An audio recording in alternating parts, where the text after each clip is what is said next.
Bon, Marc, ça fait plaisir de vous revoir, Te, te, te, te, te. te revoir. Ça faisait un petit moment. Avant de commencer, je voulais avoir ton avis. Dimanche soir, ce podium improvisé entre coureurs après ce qui s'est passé dans les rues de Madrid, ça t'a plu ou pas?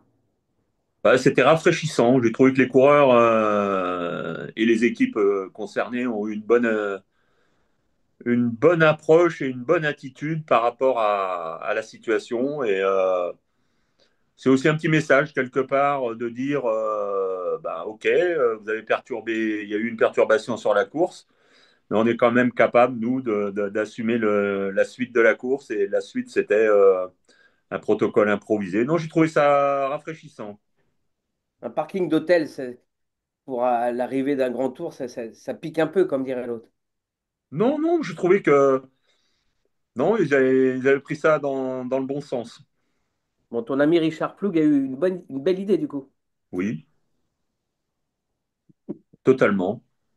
On vient de parler de la Vuelta, Marc. Qu'avez-vous pensé de la Vuelta de votre équipe, notamment des coureurs comme David Gaudu ou des jeunes comme Brio Roland ou Thibaut Gruel? Il y a des motifs de satisfaction à travers la victoire d'étape, le maillot de leader, les belles performances sur plusieurs étapes, notamment de nos jeunes coureurs.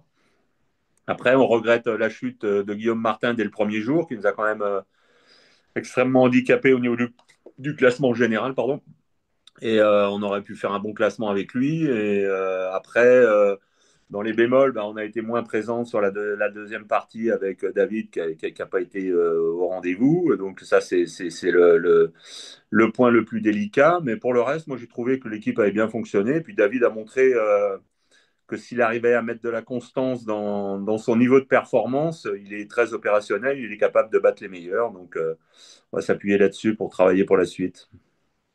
Et justement, comment vous expliquez ces variations de forme de David Gaudu?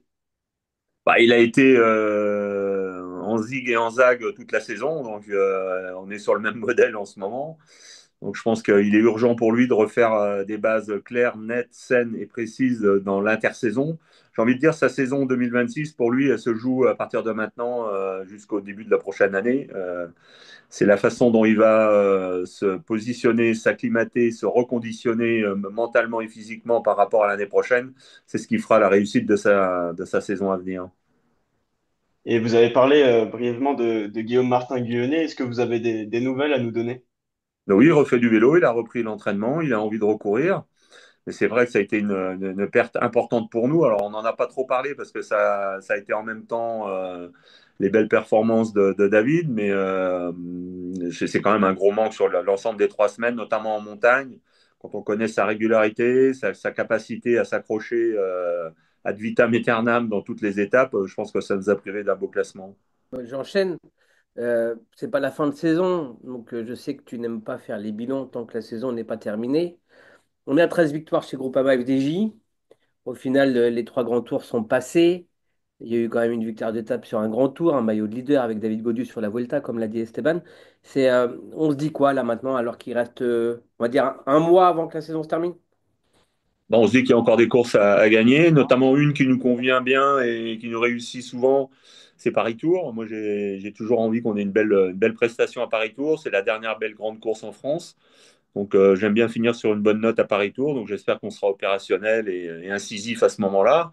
Après, il y a encore la campagne d'Italie derrière avec la Lombardie et toutes les courses d'une journée, les semi-classiques qui vont clôturer l'année.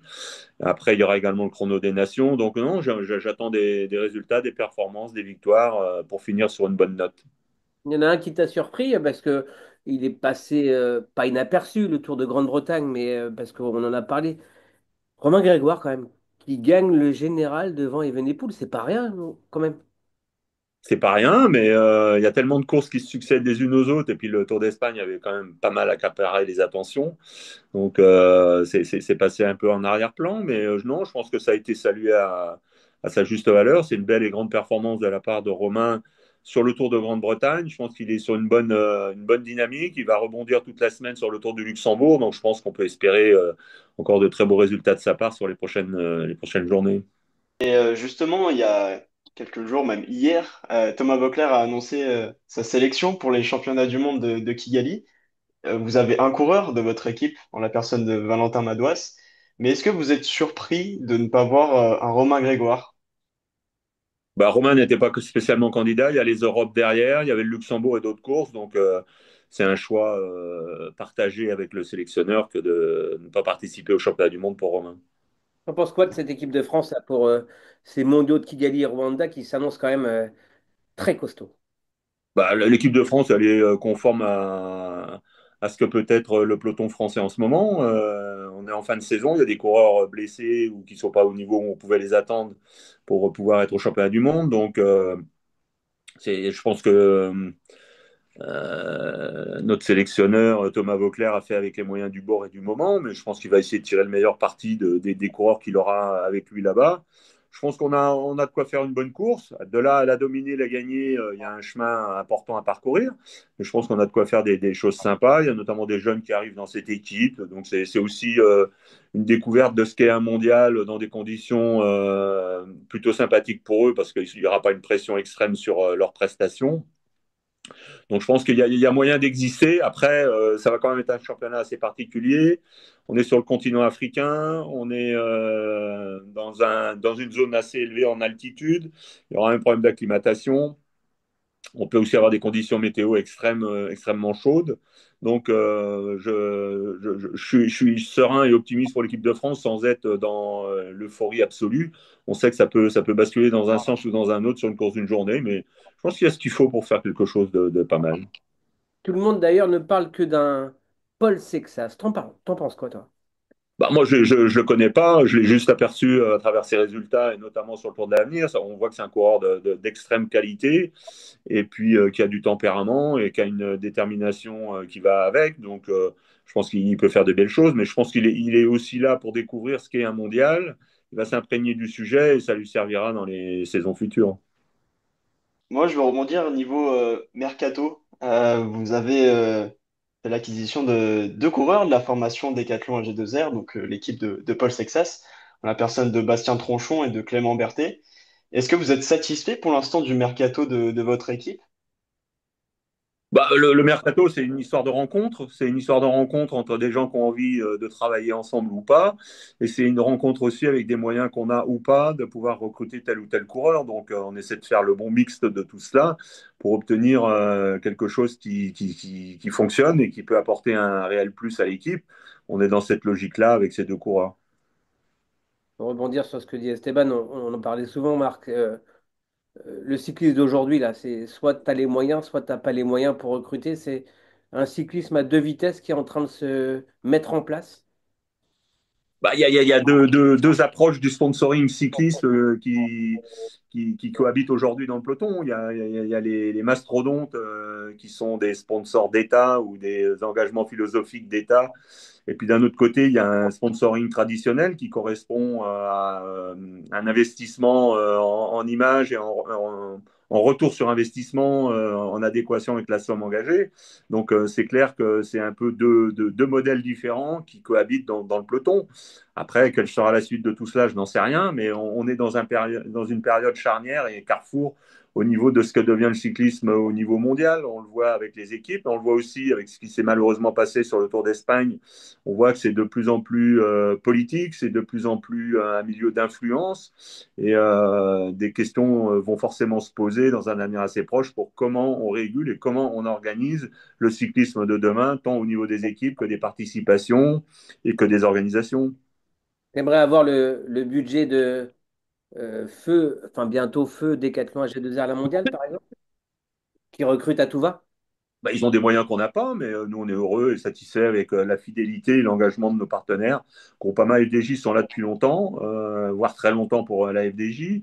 Donc, ils font d'un engagement sponsoring de manière raisonnée et raisonnable. Donc, on est dans ce modèle-là. Moi, je suis très heureux là où je suis, avec qui je suis, et j'espère que ça durera encore longtemps. On sait que tu n'es pas forcément très fan de Tadej Pogacar, mais ce qu'il a fait à Montréal de donner sa victoire à son équipier Brendan McNulty, c'est grand seigneur ou pas? C'est normal dans la situation où tu t'appelles Pogacar. Mais encore, C'était cousu de fil blanc que ça se passerait comme ça. Et puis tant mieux pour l'équipe, tant mieux pour son coéquipier, tant mieux pour Pogacar, qui a été à la hauteur où on l'attendait. cette 85e victoire de la saison de la formation UAE. Comment vous analysez leur saison? Parce qu'ils n'ont pas gagné que avec Pogacar, ils ont gagné aussi avec Del Toro, Almeida ou même Jay. On est dans une certaine logique, hein. Sur 30 coureurs, ils ont 25 leaders potentiels dans d'autres équipes. Donc, c'est un peu logique qu'ils se retrouvent dans des tas de victoires. Ils ont 3 coureurs dans les 6 premiers mondiaux, donc c'est un peu logique et obligatoire qu'il ait autant de victoires. et vous êtes à 13 victoires, et la dernière, vous avez terminé à 15. Bah, on est dans notre zone d'évolution normale dans le cyclisme et dans le contexte actuel. On espère toujours plus et on va essayer d'aller chercher plus dans les prochaines semaines, mais faut aussi être réaliste par rapport aux différences de niveau qu'il peut y avoir entre certaines équipes. Stéban parlait du mercato tout à l'heure. Il y en a d'autres qui vont arriver là ou pas? Ah, je sais pas, on va voir ça dans les prochains jours. Mais tu as quelques idées. Il y a toujours c'est pas les idées qui manquent. Après, il faut que tout le monde soit d'accord et que tout se réunisse pour que ça puisse se faire. Contexte géopolitique, malheureusement, sur la Vuelta, on a vu ce qui s'est passé avec ces manifestations. Est-ce que vous avez peur pour l'avenir du cyclisme? Tu es pris en otage en fait. Le cyclisme est Oui, pris en otage. finalement. Bah, on a la malchance d'être le sport le plus accessible pour les manifestants. Quelles que soient les manifestations ou les manifestants, on est sur la voie publique, donc on est une proie extrêmement facile pour toute personne qui veut interférer dans le déroulement d'une compétition. C'est évident et c'est clair.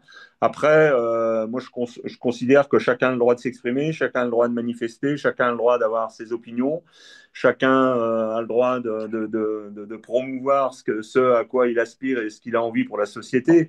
Maintenant, il y a quand même un élément qu'il faut prendre en considération et que tout le monde devrait avoir à l'esprit, c'est le respect. Moi, je respecte les gens qui manifestent, quel que soit leur objectif de manifestation. Mais il faut aussi respecter les gens qui sont dans leur travail, parce qu'un coureur cycliste professionnel, c'est son métier que de faire des courses cyclistes.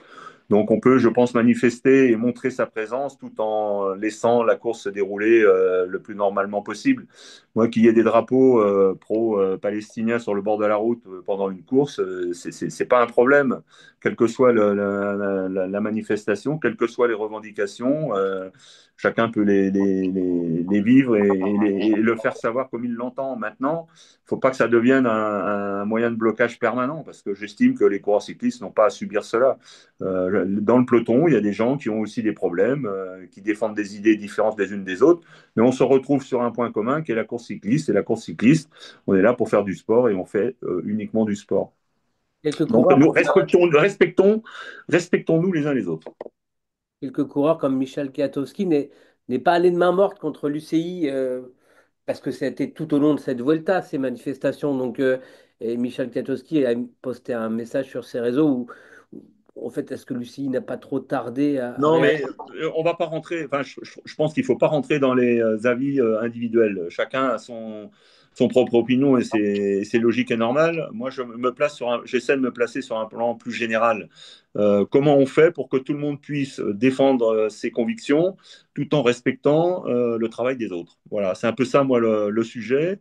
Et le travail des autres pour le coureur cycliste, c'est de faire du vélo et de pouvoir courir. Donc, on doit pouvoir courir en toute sécurité et en même temps, on doit pouvoir manifester et véhiculer ses opinions politiques ou religieuses ou professionnelles, comme on l'entend, sans perturber la vie des autres. Israël Premier Tech doit se retirer des grands tours pour éviter tout le bazar tant que le J'ai pas, conflit. j'ai pas à m'exprimer là-dessus. C'est le rôle de l'UCI que de réguler notre sport.